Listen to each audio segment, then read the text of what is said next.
Welcome to my channel. Today we're diving into a chilling tale that reads like a horror novel, but it's all too real. In 2016, a man was found dead in his home. The cause of death, a single stab wound to the heart. But here's the twist. The murder weapon was a fork. And when the police arrived at the scene, they noticed something strange, a set of dentures lying near the body. It was clear that whoever had done this wasn't just a random person. This was personal. As the investigation deepened, they uncovered a shocking secret. The victim had been stabbed more than once. The killer had even tried to remove his own eyes.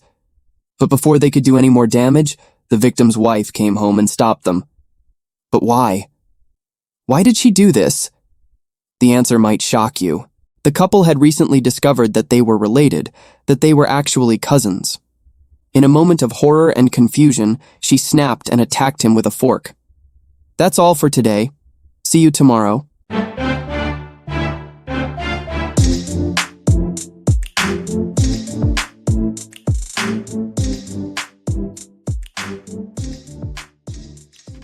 On February 17, 2004, the bustling Jusco superstore in Wakayama City, Japan, hummed with the usual chaos of shoppers weaving through aisles. But amidst the clatter of carts and chatter, a piercing commotion shattered the ordinary. Curious shoppers turned to see a young woman, a baby strapped tightly to her chest, locked in a struggle with an older man near a bank of ATMs. The scene was jarring, her slender frame grappling with a man in his late 60s, his fists clenched as if guarding a secret. Onlookers froze, unsure whether to intervene, until the woman's voice cut through the air. "Thief!" The accusation electrified the crowd.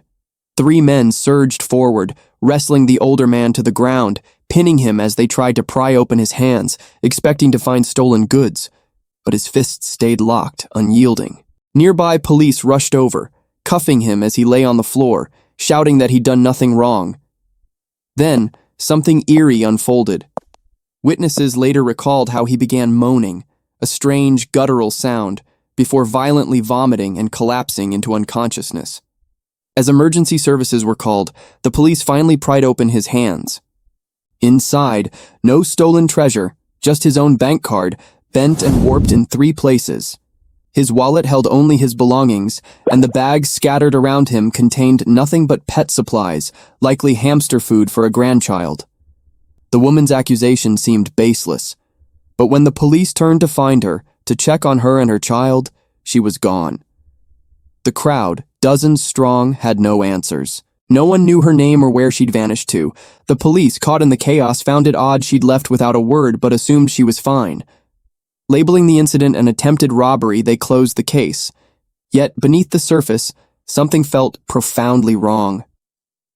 The older man, known only as Mr. A to the authorities, was no thief. He was a retiree, a gentle soul who'd spent 4 decades at a chemical plant, now living quietly on a pension and working part-time as a security guard. He shared a home with his wife, children, and grandchildren, a kilometer from the Jusco where he'd gone that day for a simple errand. His family was adamant. This wasn't him. The accusation, the struggle, it didn't add up. They begged the police to dig deeper, to find the woman who'd sparked this tragedy. Initially, the police resisted, but the family's persistence pushed them to review the CCTV footage from the store. What they found sent chills through the investigation. 5 minutes before Mr. A appeared, a camera caught the woman standing motionless in a shadowed corner near the ATMs. Her baby clung to her chest, her gaze fixed downward, as if waiting for something, or someone. When Mr. A entered the frame, withdrawing cash with bags dangling from his arms, she stirred. Moving with eerie precision, she glided past him, her hand brushing his chest. The contact seemed to jolt him. He grabbed her arm instinctively, and the struggle began. She shouted, "Thief!" But the footage told a different story. She was the aggressor, not him. As the crowd and police descended, she slipped away, melting into the throng like a specter. Despite hours of scouring footage, the police couldn't find her entering or exiting the Jusco. It was as if she'd materialized for that moment and vanished. Witnesses, despite standing feet away in broad daylight, could offer no clear description. Her face, her features, somehow they slipped from memory. The police uncovered one fleeting image, a single frame where she glanced up at a camera. That glimpse would haunt them, a mystery deepening with every unanswered question. Stop. The CCTV footage from the Jusco Superstore in Wakayama City left the police grappling with an unsettling puzzle. The woman, captured in that fleeting frame, stared up at the camera with an expression that chilled investigators to the core. Her face was devoid of emotion, her eyes blank and lifeless, like a mask carved from stone. Some likened it to a death mask, a plaster cast of a departed soul, while others whispered it didn't even seem human. The police, shaken by the image, withheld it from the public for a full year, fearing it would spark panic and keep shoppers away from the Jusco. Mr. A's family, meanwhile, was reeling. The day after the incident, they learned he had died in the hospital from heart failure, triggered by the extreme stress of the altercation. The police updated the case file noting his death, but saw no need to investigate further. To them, it was a tragic but closed matter. But Mr. A's loved ones refused to accept this. He was no aggressor.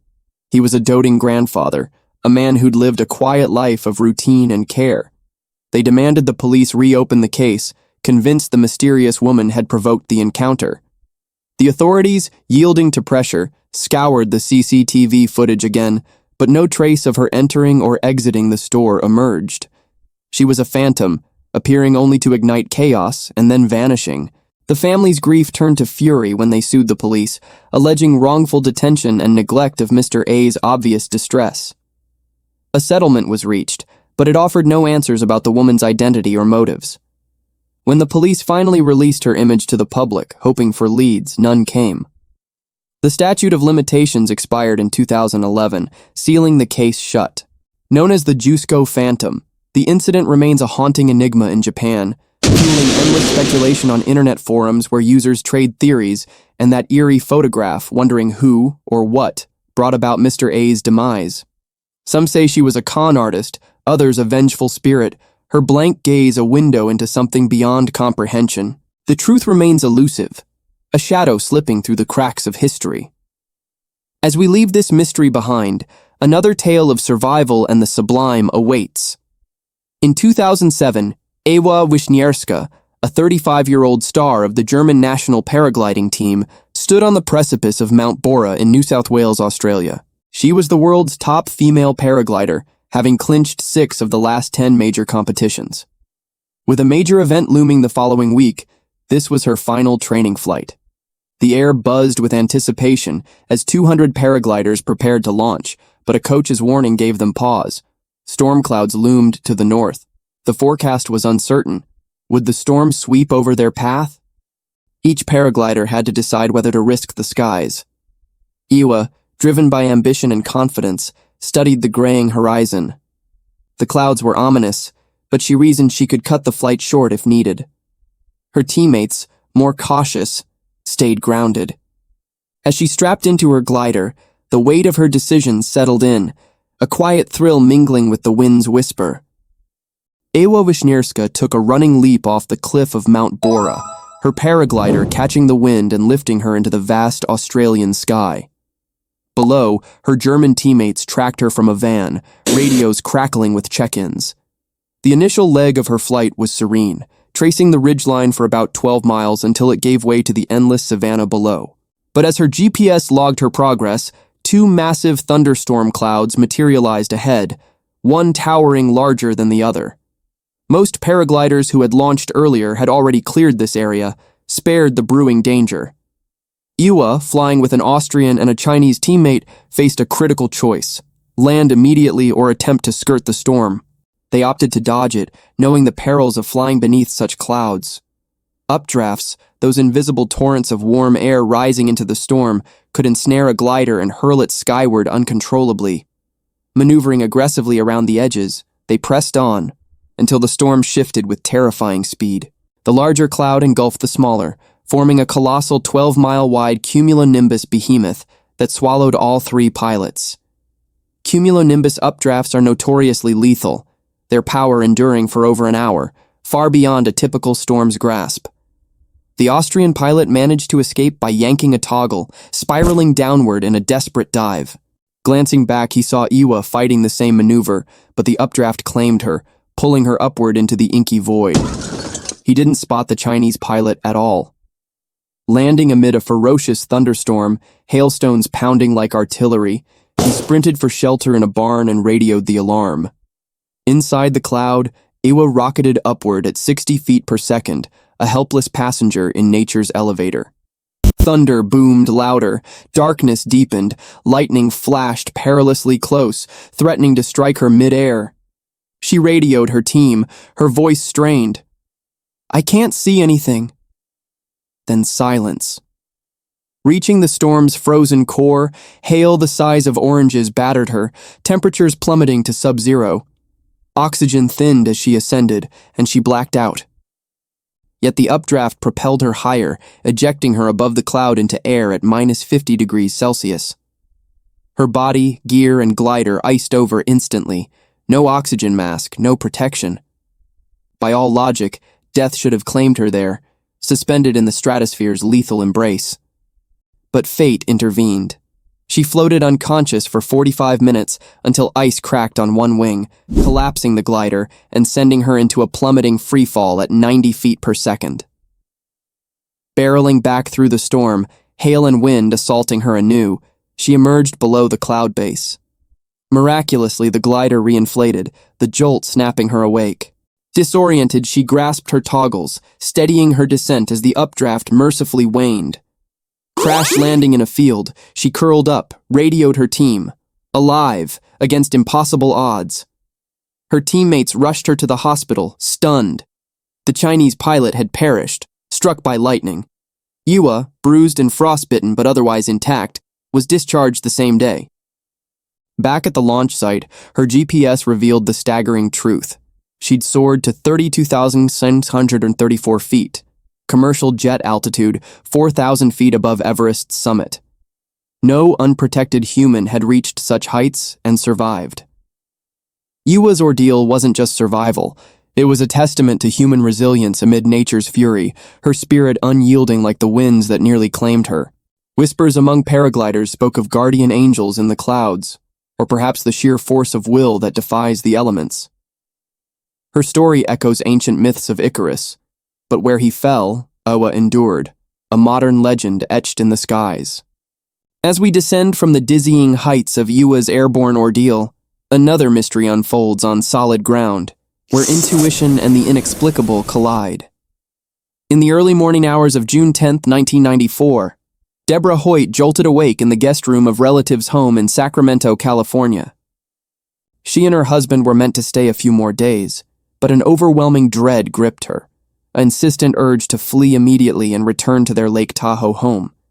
The feeling was primal, like a whisper from the unseen, stirring memories of ancient folklore where premonitions guide the wary. Shaking her husband awake, she shared her unease, fearing something amiss. He dismissed it as remnants of a nightmare, urging her back to sleep. "In the morning, if it persists, we'll go," he said. Deborah tried to settle, but the dread intensified, building like a storm until she leapt from bed, demanding they leave now. Her husband, reluctant but swayed by her intensity, agreed. They packed hastily, left a note for their hosts, and drove into the night. The journey led them through Bullion Bend, a treacherous mountain road where sharp curves hugged sheer drops, a place where one misstep could send a vehicle plummeting into oblivion. 15 minutes in, rounding a particularly vicious turn, Deborah spotted something off the roadside, a shape in the darkness, perhaps debris or a fallen animal. As their headlights illuminated it, horror dawned. It was a woman's nude body, motionless and exposed. "Honey, I just saw a dead woman on the side of the road," she gasped. Panic surged. Her husband kept driving, debating whether to stop. Deborah, terror-stricken, insisted it was a trap, a lure for ambush. They pressed on to the nearest ranger station, a quarter-mile away, where Deborah phoned the police. Officers arrived swiftly, instructing them to lead back, but stopped 200 yards short. At the bend, they pulled over, watching as police advanced, spotlights sweeping. Minutes passed, then the officers returned. "We found nothing. No body, no signs of disturbance." Deborah protested. adamant about what she'd seen, but they believed her yet could do nothing without evidence. Advised to head home, the couple left, the night's events hanging like a shroud. Back at the station, the officers speculated on Deborah's sighting. Overhearing, Officer Rich Strayer perked up. Strayer.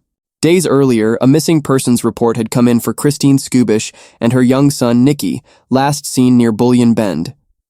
Intrigued, Rich resolved to investigate at dawn. Arriving at the spot Deborah described, he found a child's shoe by the roadside. No other clues on the pavement, but peering over the guardrail into the steep embankment, he glimpsed clothing amid the trees. Climbing down cautiously, he navigated the rugged terrain until a clearing revealed a mangled red four-door sedan, the same model Christine drove. Racing to the wreck, debris trail guiding him, Rich peered inside. Christine sat in the driver's seat, deceased after 5 heroin days. Beside her, little Nicky clung to life, dehydrated and starved, mere hours from death. The crash, likely from Christine dozing at the wheel, had sent them careening off the road into hidden depths. Rich's discovery, sparked by Deborah's report, saved the boy. A chain of events laced with the supernatural, where a midnight intuition led to a life-saving revelation.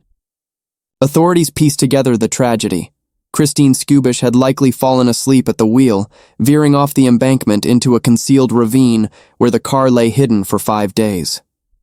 Rich Strayer's timely intervention saved Nicky, who doctors estimated had only 1 or 2 hours left before succumbing to dehydration and exposure. Initially, Rich theorized Deborah had glimpsed Christine herself, perhaps climbing up in a final, desperate bid for help before returning to her son and perishing. But the coroner's report shattered that notion. Christine had died on impact 5 days prior to Deborah's sighting. The nude woman on the roadside couldn't have been her.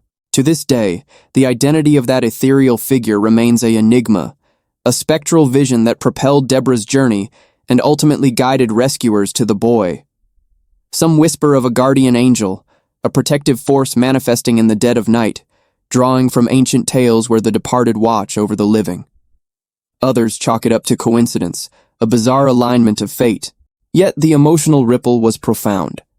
Deborah's inexplicable urge, born from what she called a bad dream, but felt like divine intervention, not only saved a life, but underscored the thin veil between the ordinary and the otherworldly, leaving all involved forever changed by the brush with the unknown. As many of you know, beyond these captivating tales on this channel, I weave similar narratives on my podcast, Mr. Ballen's Strange, Dark, and Mysterious Stories. But that's just the beginning. Under Ballen Studios, a treasure trove of podcasts awaits, all delving into the strange, dark, and mysterious. For those intrigued by baffling medical enigmas that defy explanation, check out Mr. Ballen's Medical Mysteries, where cases unfold like puzzles from the edge of science. If you're craving fresh voices, tune in to Luke Lamanna, a military veteran with a commanding radio presence. His wartime stories uncovers eerie battlefield anomalies and unexplained phenomena from the front lines, while Redacted exposes declassified secrets, dissecting lies and half-truths from global power structures with insider insight. For chills that linger, Bedtime Stories with Richard, while explores supernatural encounters, cryptids, and mysterious vanishings, perfect for those sleepless nights. Late Night with Nexpo, hosted by the renowned YouTuber, dives into true horror tales that blur reality's boundaries. Run Fool, led by horror maestro Rodney Barnes, immerses you in chilling folklore and macabre legends that echo through time. History enthusiasts will love History's Greatest Twists, hosted by Joel from the Let's Read channel, unraveling pivotal moments that shaped our world with unexpected revelations. All these shows are available now on your favorite podcast platform. Search by name or Ballen Studios. Dive in and let the mysteries unfold. From the whispers of guardian angels and midnight premonitions, we shift to a tale of identity, separation, and the unbreakable bonds of blood. In 1980, Bobby Shafran pulled into the parking lot of Sullivan County Community College, 2 hours north of New York City, his heart pounding with freshman nerves. Hailing from the area but knowing no one at the school, he braced for the challenge of making friends, especially after a high school marked by social struggles. Stepping out with his backpack, he crossed the lawn toward the dorms, amid a flurry of students unloading boxes from family cars. To his bewilderment, Strangers turned, their faces lighting up as if greeting an old friend. "Hey, good to have you back," some shouted. A girl even rushed up, planting a kiss on his cheek with glee. "I'm so happy you're here!" Flustered, Bobby protested, "I think you've got the wrong guy. I don't know you." She laughed it off and darted away. The oddity escalated inside the dorm hallway, where high fives and backpats came from all sides. Then a voice echoed, "Hey Eddie, what's up, man?" Bobby spun around, sensing it was aimed at him. At the hall's end stood another student, waving enthusiastically.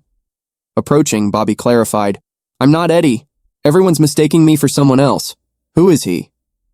The guy chuckled, "Sure, Eddie. Great to see you back," and walked off. Shaken, Bobby retreated to his room, slamming the door to process the surreal welcome. Minutes later, a knock. Opening it, he faced a student whose face paled, trembling at the sight.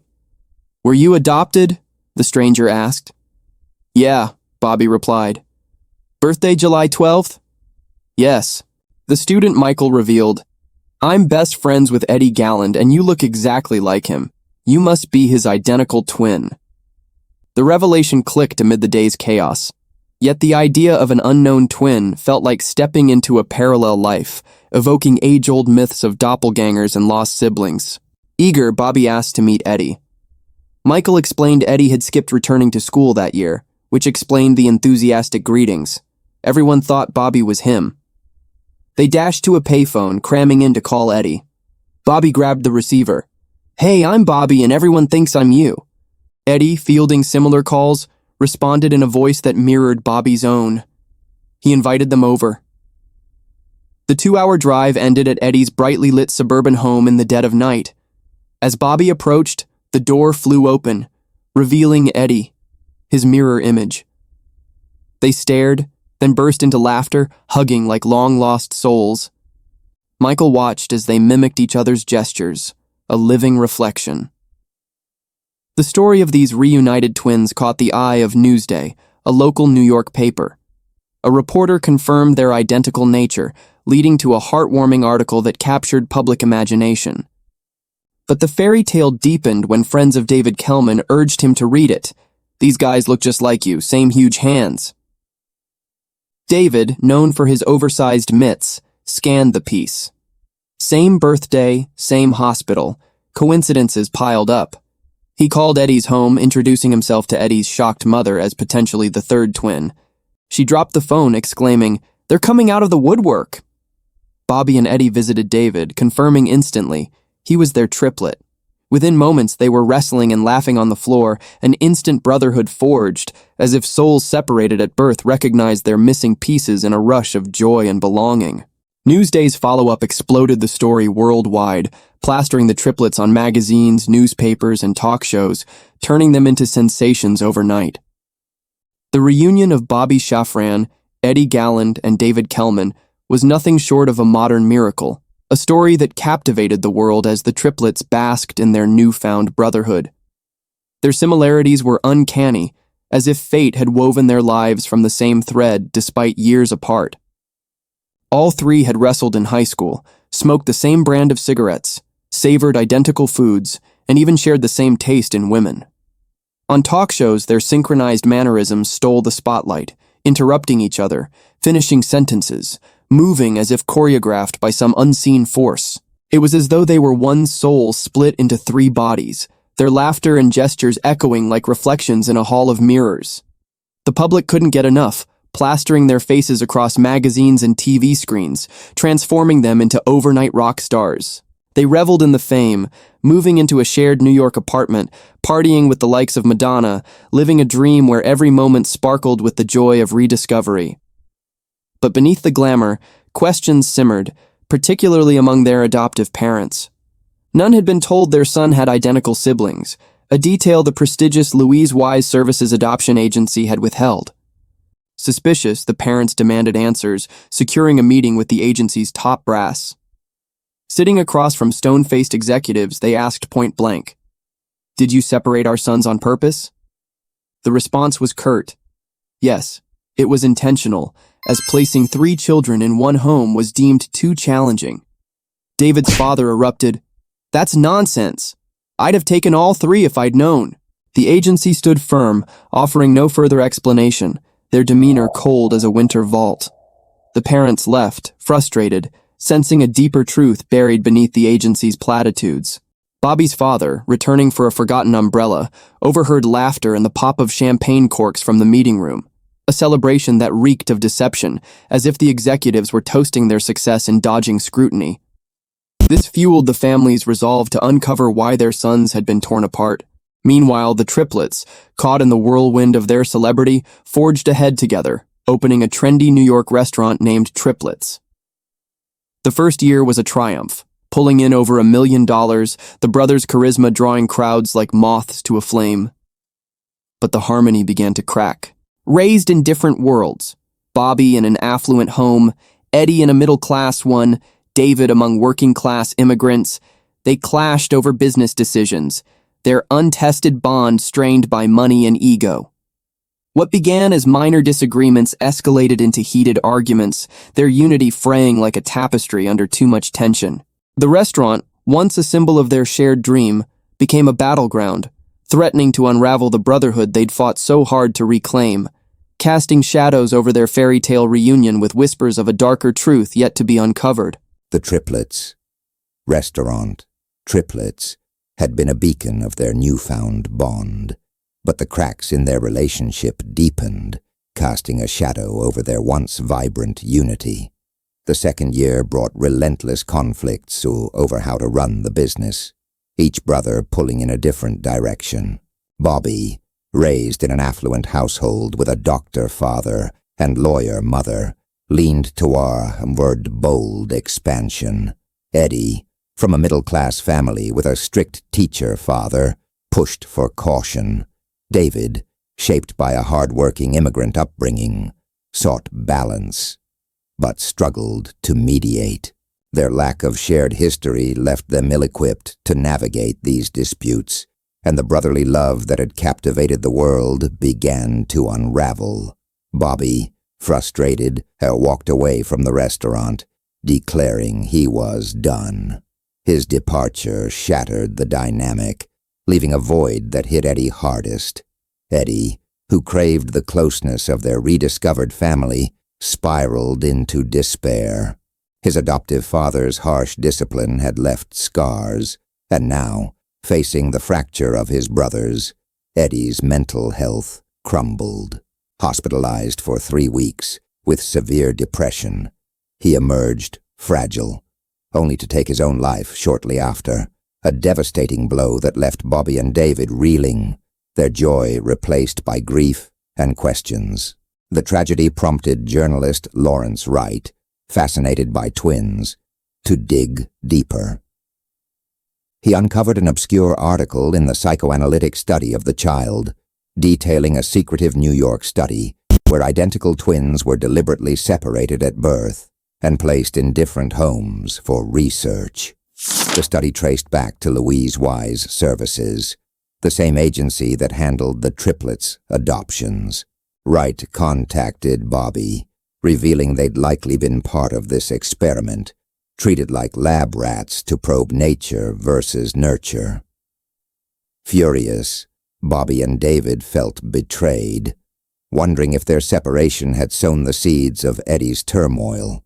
Wright's article exposed the study, revealing another set of twins who'd also suffered depression, hinting at the experiment's lasting harm. Seeking answers, the brothers and Wright confronted Louise Wise Services, who admitted the study but offered no details. They traced the research to Dr. Peter Neubauer, a prominent psychologist who stonewalled inquiries and sealed the study's records at Yale until 2066, likely to outlast the subject's lifetimes.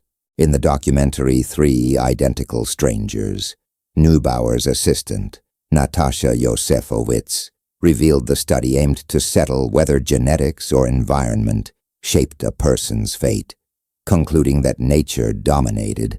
Bobby, Eddie, and David's eerie similarities across socioeconomic divides seemed to prove it. Yet, Dr. Lawrence Perlman, a study researcher, countered that parenting styles were also key, noting Eddie's strict father versus the loving homes of Bobby and David. Some close to the case believed Eddie's upbringing amplified his vulnerability, challenging the study's findings. Bobby and David accessed the redacted, impenetrable 10,000-page study at Yale, finding no clarity. The agency and researchers faced no accountability, leaving the brothers and their families with a wound that never healed, their lives forever marked by a callous experiment that tore them apart, only to reunite them in triumph and tragedy. As the triplets saga fades into the shadows of unresolved betrayal, we turn to a final tale where truth and deception dance in the spotlight of a game show, masking a darkness far deeper than anyone suspected. On December 18, 1956, To Tell the Truth premiered on American television, a simple yet captivating concept. 3 contestants claimed to be the same remarkable person, but only one was genuine. 4 celebrity judges questioned them, probing backgrounds to unmask the imposters, culminating in the real figure standing to wild applause. The show's charm endured, still airing nearly 7 decades later, but one episode in October 1972 stands alone in its eerie legacy. 3 men stepped onto the stage, each introducing themselves as Edward Wayne Edwards. The host read Edwards' biography. Once a top 10 fugitive on the FBI's most wanted list for crimes like armed robbery and impersonating a federal officer. He was caught transformed by a prison guard's guidance and emerged after 14 years as a reformed author and motivational speaker, teaching others to spot conmen. The judges grilled the trio, and when the real Edward stood, 2 judges had guessed correctly. Yet, the audience was stunned.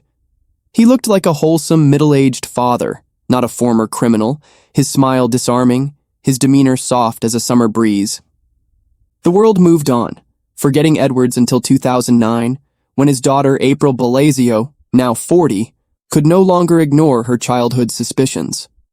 Behind closed doors, Edwards was no reformed saint. Violent, abusive, and a compulsive liar, he'd uprooted their family in the night, claiming threats from old prison snitches. April sensed a deeper truth, as if his life was a house built on lies, each move hiding a sin. Lying in bed one night, she opened her laptop and began searching, typing the names of towns they'd lived in, paired with unsolved crime. A hit emerged, a 1980 double murder in Watertown, Wisconsin, where a teenage couple was shot on a dead-end road, the assailant matching Edwards' description. The timing aligned with their brief stay there. Heart-pounding, April called the Watertown police, sharing her hunch. They tracked Edwards to Kentucky, obtained his DNA, and matched it to the crime scene. Arrested and returned to Wisconsin, Edwards confessed to the murders, then, seeking the death penalty, admitted to another double homicide in Ohio in 1977, and, shockingly, the 1996 killing of his foster son for insurance money. Each confession was a calculated bid for capital punishment, which he secured for the last crime, though he died of natural causes in 2011 before execution. Cold case investigators and family members now believe Edwards' crimes stretched far beyond the 5 he admitted, with some speculating he could be the Zodiac Killer, responsible for 37 murders in 1960s and 1970s California. If true, Edwards stood on that 1972 stage, smiling for the cameras, already a seasoned killer, his charm a mask for a monstrous legacy. His silence after securing his death sentence left countless cases unresolved, a chilling enigma whose full horrors may never be known, buried with a man who played truth for a game and lived lies as his legacy. The shadow of Edward Wayne Edwards lingers like a specter, his confessed crimes merely the tip of a dark iceberg, with whispers of untold atrocities buried in his silence. His death in 2011 closed the door on further confessions, leaving investigators and his own family to grapple with the chilling possibility that his reign of terror stretched far wider, perhaps even to the Zodiac's infamous spree. The absence of concrete evidence linking him to those unsolved cases leaves a void, a haunting question mark over a man who stood on a game show stage, masking a monstrous truth within every man's smile. His story is a stark reminder that evil can wear the face of charm, slipping through society's cracks undetected. As we close this collection of strange but true tales, each story, From the Jusco Phantom's eerie disappearance to Ewa Wisniewska's miraculous survival, Deborah Hoyt's spectral vision, the triplets' heart-wrenching reunion, and Edward's hidden horrors, pulls us into the thin spaces where reality frays into the inexplicable. These are not just stories. They are echoes of human resilience, mystery, and the unsettling unknown that lingers long after the facts are laid bare. Thank you for joining us on this journey through the strange, dark, and mysterious. Let me know in the comments which of these tales gripped you most, or share your own eerie encounters. If you're hungry for more, we have hundreds of videos waiting for you to dive into right now. For a recommendation, check out the one linked here. It's a chilling ride you won't want to miss. Until next time, stay curious, stay safe, and we'll see you in the shadows.